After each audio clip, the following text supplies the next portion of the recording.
అబ్బా ఎంత బాగా రిక్వెస్ట్ చేస్తున్నావా.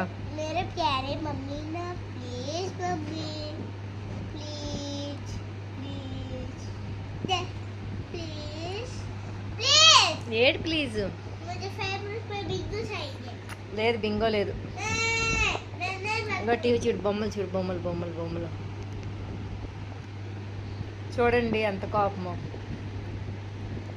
ఏటి కావాలి చెప్పు. ఆ? కొనుక్కో. అబ్బా యాక్ట్ అప్పుడు పరుగు. విజయనగరం స్పెషల్ దేవి స్వీట్స్ ఫ్రెండ్ తన బర్త్డే స్పెషల్ అన్నమాట. స్వీట్స్ అయితే పంపించారు కానీ ఇవేవి వద్దట మా అమ్మాయికి. ఆ చిప్స్ ఆ బింగోయే కావాలంట. చూడండి ఫ్రెండ్స్, అలాంటి వాళ్ళు మీ ఇంట్లో కూడా ఇలాంటి చిచ్చిరి పిడిలు ఎవరైనా ఉంటే కామెంట్ సెక్షన్లో కామెంట్ చేయండి.